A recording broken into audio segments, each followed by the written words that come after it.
Okay, let's unpack this. We all see the breaking news alerts on our phones, right? Yeah, constantly. There's a geopolitical spark, a military escalation on the exact opposite side of the planet. And within days, somehow, the price of your groceries has gone up. Right. It feels like a magic trick. Or maybe a very dark sort of physics. Yeah. How does a conflict thousands of miles away reach directly into your wallet? It is the defining economic question of our era, and it is exactly what we're going to explore in this deep dive. Today, we're looking at a really compelling piece of source material. It's a blog post dated March 4, 2026, titled The Domino Effect, From Chokepoints to Kitchen Tables. It was written by Mark Wells. Right. And published on the site Knowledge is King. For those of you who might not frequent it, the site often features content analyzing macro trends, history, psychology, things like that. And this specific post is entirely focused on mapping out that exact chain reaction we just mentioned from the battlefield straight to the global economy. What's fascinating here is, well, it's how the author breaks down global crises into a highly predictable sequence of falling dominoes. It's a very mechanical, step-by-step look at how a military conflict ultimately results in the massive reallocation of global capital. Absolutely. And I want to pause here just to establish something important. Go ahead. I want to set the stage for you, the listener, right up front. Our goal today is to objectively examine the author's framework. The source material deals with intense geopolitical conflicts, war financing, specific contested regions like Gaza and Ukraine. Right. We aren't here to take a political stance or endorse the author's viewpoints on these really sensitive global issues. Exactly. Our mission is to impartially break down the financial architecture the author is describing.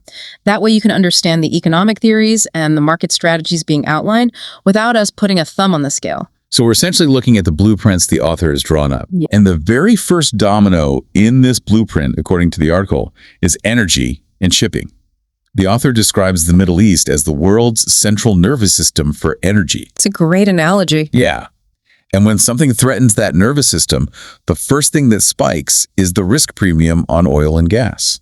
The author provides very specific data to back this up too. He focuses heavily on a massive geographical choke point, the Strait of Hormuz. Right, which is crucial. A staggering 20% of global oil passes through that narrow waterway, along with massive volumes of liquefied natural gas, or LNG. 20%. Just think about that volume. It's immense. And the author notes that following recent escalations in the region, Brent crude saw its prices surge anywhere from 10 to 13%. It actually crossed over the $82 per barrel mark by March 2, 2026. Now, I see Brent crude mentioned constantly in financial news. Sure. To clarify for anyone who doesn't trade commodities, the text defines it as sweet light crude oil, which, I mean, that sounds a bit like coffee terminology. It really does. But what does it actually mean for the market? So sweet refers to a low sulfur content, and light means it has a low density. Okay. In practical terms, it is significantly easier and cheaper to refine into gasoline than heavier, sour crudes. Because it's so desirable for refineries globally, it acts as a major benchmark for worldwide oil prices. Got it. So when the price of Brent crude jumps 13%, the cost to produce almost everything else on the planet adjusts upward. Exactly. And it isn't just crude oil. The article highlights how acutely vulnerable Europe is to these disruptions, specifically regarding LNG spot prices. Right, the natural gas side of things. Yes. There is a data point in the text about drone attacks on Qatari facilities. After those attacks, benchmark European gas prices jumped 38%. 38% overnight. Why do spot prices react so violently to regional instability like that? It comes down to the nature of the spot market itself. Unlike long-term contracts where prices are locked in for years, the spot market is for immediate delivery. It's what you can get right now. Right. It represents the absolute bleeding edge of supply and demand. When a drone attack happens, traders aren't just pricing in the physical damage of that specific facility, they are instantly pricing in the fear of future cascading disruptions. They're panicking, basically. Essentially, yes. They buy up whatever's available right now to avoid a potential shortage tomorrow. And that panic buying naturally leads into domino number 2. The inflationary feedback loop. Exactly. Or what the author calls the kitchen table impact. Energy costs don't just stay at the gas station. It takes energy to harvest wheat, to manufacture a plastic toy, to keep the lights on in a massive distribution warehouse. And to transport those goods to your local store. Right. I was looking at a grocery receipt the other day and just marveling at how a standard box of cereal has practically become a luxury item. Energy is the foundational cost of everything in the modern economy. And the author points out that this is severely compounded by a massive crisis in shipping and logistics. The shipping routes. Yes. The text mentions that war risk insurance premiums have absolutely skyrocketed. Major shippers have simply suspended transit through the region altogether. But wait, aren't there international naval coalitions designed to protect these exact routes? There are. So why does private insurance still panic if the military is stepping in to secure the waterways? Because naval coalitions are highly effective at deterring state-level military blockades, but they cannot underwrite commercial risk against asymmetrical threats. Meaning smaller, cheaper weapons. Exactly. A billion-dollar destroyer cannot escort every single commercial freighter. And it only takes one rogue drone slipping through the net to cause hundreds of millions of dollars in cargo and hull damage. Wow. Insurance syndicates look at that mathematical probability and adjust their premiums to a level that makes the voyage economically unviable for the shipping company. So the ships are forced to reroute, going all the way around the continent of Africa instead of cutting through the Suez Canal. That adds what weeks to the journey? Weeks. And that means more fuel burned, more wages paid to the crew, and fewer ships available globally because they're all tied up on these longer voyages. Right. The author calls this the cost push effect. Analysts cited in the blog post forecast that if these persistent disruptions continue, they could add 0.8% to global inflation. That's a huge number on a global scale. It is. The author gives a very tangible example to bring it home. U.S. gasoline prices creeping up 5 to 10 cents daily. When you watch the ticker on the gas pump spin faster every morning, you are experiencing the tail end of that cost-push domino effect. Okay, let's unpack this next phase because here's where it gets really interesting. Domino number 3. Central bank paralysis. Yes. Before this specific conflict ignited, institutions like the Federal Reserve in the U.S. and the European Central Bank, the ECB, they actually wanted to lower interest rates. They were trying to stimulate economic growth because the broader economy was starting to slow down. Right. But the author argues that the geopolitical conflict springs a trap on them, what economists call a stagflationary trap. Stagflation is one of those terms that gets thrown around on financial networks to scare people, but let's break it down simply. Yeah, let's do that. Normally, central banks have a dual mandate: tame inflation or spur employment. They manage this using macroeconomic levers. If inflation is high, they pull the lever to raise interest rates, cooling down spending. Making it harder to borrow money. Exactly. If employment is low and the economy is stagnating, they push the lever the other way. They lower rates to encourage borrowing and business growth. So stagflation essentially breaks that lever entirely. It does. It is the nightmare scenario of high inflation and a stagnating economy happening at the exact same time. The war-driven energy spikes we just talked about create inflation, but prices go up not because people are wealthy and spending heavily, but because the raw materials simply cost more. So pulling the lever to fix one side automatically crushes the other. Precisely. If they lower rates to help the stalling economy, they pour gasoline on the inflation fire. But if they raise rates to fight the energy inflation, they strangle whatever life is left in the economy. The author highlights exactly what that means for you, the listener. This macroeconomic trap directly crushes local housing markets and business investments simultaneously. Right, because high interest rates mean mortgage rates stay painfully high. It keeps prospective buyers completely out of the market. And businesses cannot justify taking out loans at 8 or 9% to build new factories or hire new workers. The central banks are essentially paralyzed. They're forced to choose between letting inflation eat away your purchasing power or keeping rates high and inducing a severe recession. It's a no-win scenario for the average person. Which leads to my next question. If central banks are paralyzed and everyday consumers are getting squeezed by inflation, where is all this displaced capital actually flowing? The math dictates it hasn't just vanished. Exactly. Someone has to be capturing the value that is bleeding out of the broader economy. And that brings us to the core thesis of Mark Wells's article. The author argues that a very specific group of elite financial institutions is perfectly positioned to profit from this entire sequence of events. Both the initial market volatility and the rebuilding phase. Yes. He refers to them as the architects of restructuring. The article actually names the power players here. We are talking about the largest asset managers on the planet.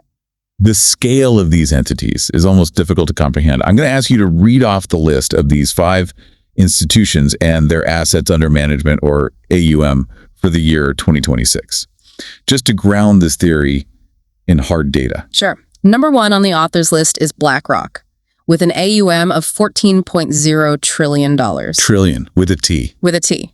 Number 2 is Vanguard, holding between $11.8 and $12.0 trillion. Number 3 is UBS Group at $6.9 trillion. Okay.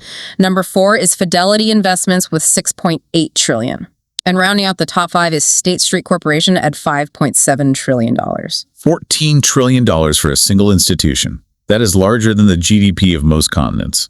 It is a level of wealth that fundamentally alters the physics of the free market. So how do they actually capture this wealth during a crisis? The author outlines 4 distinct pillars, 4 specific mechanisms through which these massive institutions capitalize on global crises. Let's walk through those. Pillar number 1. Pillar number 1 is debt monetization. The article states that war is financed through massive government debt. When a nation goes to war or is forced to rapidly increase its military readiness, it rarely has the cash on hand. So they issue sovereign bonds. Exactly. Now, these asset managers aren't stepping in out of a sense of patriotism. They're buying an asset. Right. But how does buying the debt of a war-torn or heavily burdened nation translate to long-term profit? Doesn't that carry a massive risk of default? It does, but that risk is priced into the yield. The author argues that these trillion-dollar asset managers are the primary buyers of this newly issued government debt. They inject the capital needed to fund the conflict or the defense buildup. Okay, so they provide the upfront cash. Yes. But the real profit materializes during the debt restructuring phase. When the dust settles, a battered nation owes billions, if not trillions. The asset managers holding this debt are then in a position to negotiate restructuring agreements. So they might extend the timeline of the loan, but demand higher overall returns, or even structural concessions from the government. Exactly. The blog post argues that this process effectively turns a nation's long-term economic recovery into a massive, reliable, interest-bearing asset for the institutions holding the bonds. That's wild. They become integral to the fiscal policy of the recovering nation. It ensures that a portion of that country's tax revenue is diverted to servicing bond yields for decades to come. So they're getting paid by the taxpayers of the recovering nation for generations. That's the argument. Okay, that leads directly into pillar number 2. Yeah. Defense industry rallies. The piece points out that major defense contractors, specifically naming Lockheed Martin and Northrop Grumman, saw significant stock rallies in early 2026. Right, and this was driven by billion-dollar increases in government defense budgets worldwide due to the rising tensions. So how do the asset managers fit into this? The connection the author makes here is about structural ownership. These massive asset managers operate countless mutual funds and ETFs. Let's quickly define ETFs for anyone unfamiliar. Exchange-traded funds essentially pool investor money to track a specific index, like the S&P 500, rather than picking individual stocks. Perfect definition. Because of their sheer size and broad market exposure through these ETFs, institutions like Vanguard and BlackRock are inherently some of the largest shareholders in major defense firms. Because the defense firms are in the major indexes. Exactly. They don't even necessarily have to make an active choice to buy more defense stock. As money flows into their broad market funds, they automatically acquire more shares. Ah, I see. As the author frames it, when global tensions rise and defense budgets expand, the valuation of defense contractors skyrockets. The asset managers holding those shares see a massive appreciation in their portfolios. They benefit directly from the increased military spending. So wait, they fund the war through sovereign debt, and they profit off the defense buildup through their equity holdings. According to this framework, yes. But what happens when the dust settles and these regions are left in ruins? That brings us to pillar number 3. Post-conflict infrastructure. Right. Roads, power grids, oil facilities, water treatment plants, they all need to be rebuilt. And the author points out that this rebuilding often relies on something called public-private partnerships, or PPPs. This is a critical point in the author's argument. Governments of devastated regions simply do not have the capital to rebuild entirely on their own. They need private money. The blog post explicitly cites regions like Gaza and Ukraine here. It does, noting that private investment announcements for rebuilding these areas have already reached into the tens of billions of dollars. How does that actually work in practice, though? How does a private equity firm or an asset manager essentially own a country's power grid or shipping port. The author's framework suggests that these trillion-dollar institutions provide the immense upfront capital required for these public-private partnerships. In exchange for fronting the billions needed to rebuild a power grid or a port, these private firms often receive long-term ownership stakes or management contracts. What kind of time frame are we talking about? We're talking about 50-year or 99-year leases on essential public services.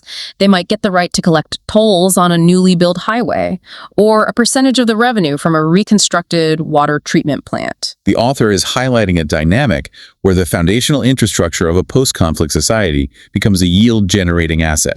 They are securing a monopoly on the basic utilities of the future. Which brings us to the fourth and final pillar the author identifies: market volatility. This one feels like a gut punch. The author writes that while the general public loses purchasing power due to the inflation and stagflation we talked about earlier, these institutions are actually utilizing sophisticated hedging strategies to profit from the wild price swings.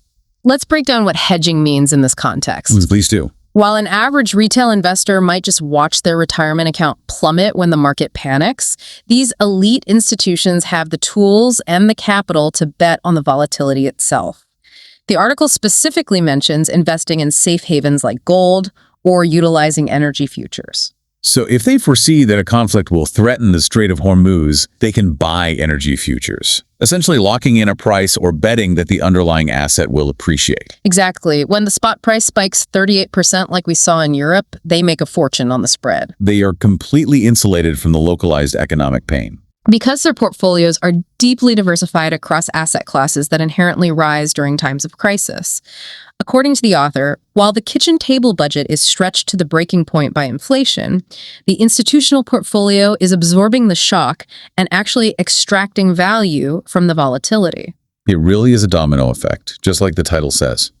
The spark happens, the shipping routes choke, inflation spikes, central banks freeze, and throughout it all, global capital is quietly being reallocated upward into the hands of these few massive institutions. It is a very systematic transfer of wealth. The text concludes that in our highly globalized world, a war cannot be isolated or compartmentalized. The initial event might be a military action in the Middle East or Eastern Europe, but the final inevitable domino is always financial. If we connect this to the bigger picture, the author is presenting a very stark view of modern geopolitics. The argument is that the institutions holding $14 trillion in assets are ultimately the ones writing the checks for the rebuild. By holding the debt, owning the infrastructure, and managing the capital flows, they ensure that they remain the primary architects of the post-war economic order. They aren't just reacting to the news. According to this framework, they are structurally embedded in the financial life cycle of a conflict. It completely changes how you look at a breaking news alert. It really does. You stop just seeing the geopolitical actors and start looking for the financial mechanics operating beneath the surface. And that leads me to a final thought I want to leave you, the listener, with today. Let's hear it. We spent this deep dive unpacking Mark Wells's theory of the architects of restructuring. We've looked impartially at how the same global institutions that finance the rebuilding of nations might also be the major shareholders profiting from the defense industry and the initial market volatility. The entire life cycle. Right. And if we take this framework seriously, it forces us to ask a difficult question. If the entities with the most capital and influence in the world are structurally positioned to profit from all three phases of a crisis, the buildup, the volatility, and the reconstruction, how might that dual role fundamentally alter the way the world approaches conflict resolution? That is the big question. Does it change the timeline of global peace when the financial architecture of the world is so deeply intertwined with the business of war and recovery? It's a heavy thought.